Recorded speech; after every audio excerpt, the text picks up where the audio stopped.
As creatives, we all have the dream of running our own business and not having bosses tell us what to do and when. But the journey can be challenging. And with the right strategies, you can really set yourself up for success in 2025. And in this video, I'm going to share 9 tips that every creative entrepreneur needs to know. So let's dive in. For those of you who don't know who I am, my name is Jeremy Levison, and I own and operate Levison Media Group.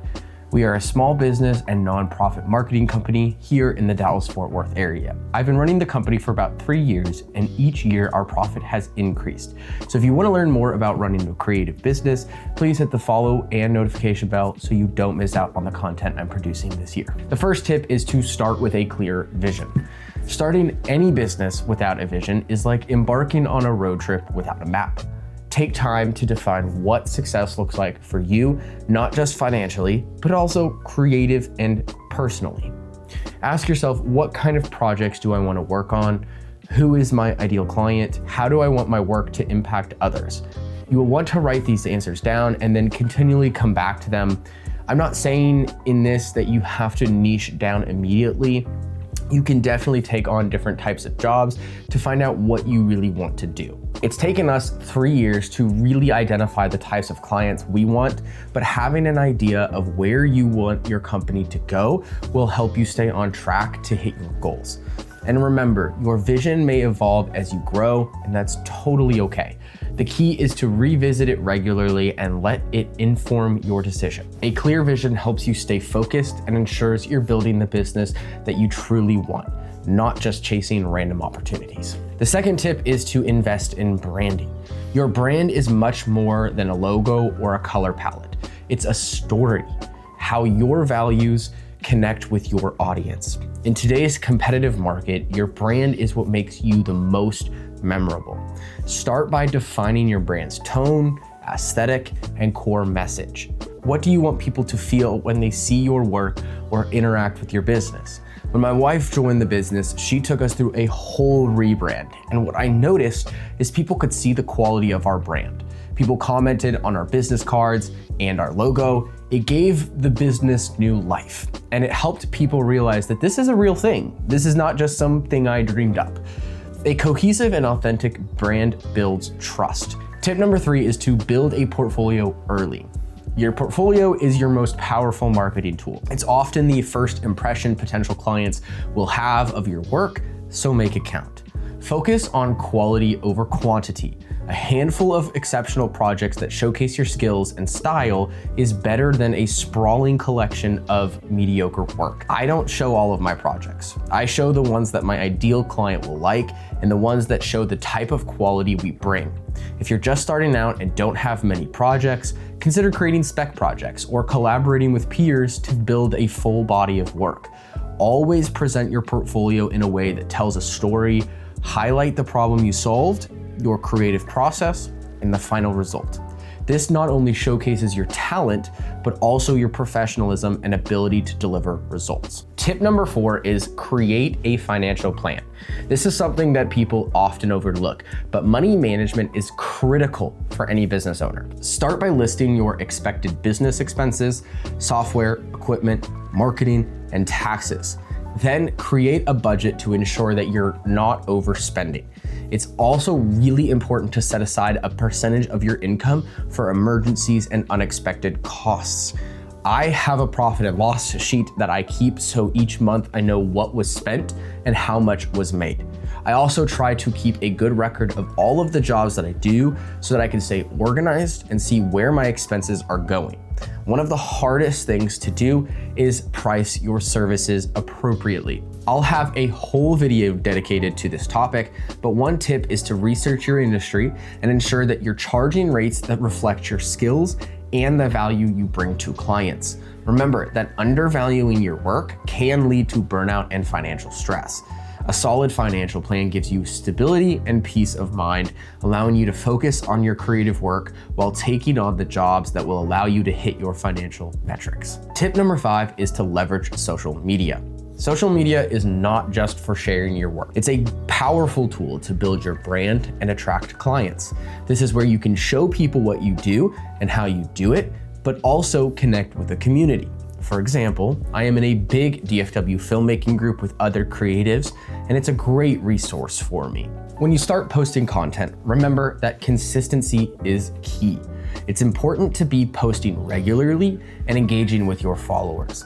Share a mix of finished projects, behind the scenes content, and tips to showcase your expertise. Your goal isn't to just gain followers, but to build meaningful relationships that can lead to opportunities. I will have a whole video on how I do my social media coming soon. Tip number 6 is to network. Networking is one of the most important things, and it's actually how I get about 90% of my business. It doesn't have to feel awkward or forced, but focus on building genuine relationships rather than collecting contacts. Attend industry events, join online communities, and reach out to peers or potential mentors with a sincere interest in their work. Be prepared to offer value in return, whether it's sharing insights, collaborating on projects, or simply being a supportive connection. One tip I always share is to find some way to bring up what you do in every conversation. Usually that starts by showing interest in the person, and then they will often ask you what you do. It seems silly, but the more people you tell about your services, the more people there are to refer you. Remember, networking isn't about immediate gains. It's about planting seeds for long-term opportunities. Many of the best collaborations and referrals come from authentic connections and consistent contact with those people. So just remember to network authentically and be patient. Tip number 7 is to focus on customer experience. Delivering a great customer experience can set you apart in the creative industry. It starts by communicating clearly and setting realistic expectations with clients. Keep them updated throughout your project's progress and be open to feedback. That's one place that a lot of creatives fail. An example I'd like to share is I did a 5-video marketing campaign for a nonprofit last year, and I gave them a significant discount. When they asked me to add on more work, I told them I'd totally be happy to, but because it was out of the scope of the work, it would be an additional charge. They understood, and I gave them a great price. Later in the year, I did their holiday party photos pro bono because I hired a photo booth for them, and the CEO at that party raved about how grateful she was that I did the extra work and at a reasonable price. So it goes to show that good client experience speaks volumes. Remember, going the extra mile doesn't require grand gestures. Simple things like delivering work on time, being approachable, and showing genuine enthusiasm for their project can make a big difference. Happy clients are way more likely to recommend you to others and create a ripple effect that helps you grow your business. Tip number 8 is to use contracts. Contracts are important not only to protect yourself, but also the client. They are also about clarity. A good contract outlines the scope of work, timelines, payment terms, and any other key details. This ensures that both you and your client are on the same page from the start, reducing the risk of misunderstandings. And if they try to go outside of the scope, you can refer them back to the original agreement. You don't need to be a legal expert to create a contract. There are plenty of templates available online, but make sure to customize them for each project. Tip number 9 is to stay resilient. Running a business has its ups and downs. You might face slow periods, tough clients, or projects that don't go as planned.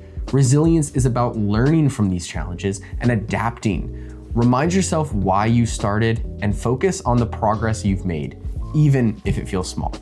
Take care of your mental and physical health because burnout can derail your momentum. Surround yourself with a supportive community of fellow creatives who understand the unique challenges of the industry. With resilience and perseverance, you can weather any storm and continue to grow. Now, these tips are just the beginning of building a thriving creative business in 2025. And I want you to let me know which one resonated with you the most in the comments below. Please feel free to also post other topic ideas in the comments below. I want to know what you want. I have a list of topics that I want to cover, but I'm always willing to cover other topics.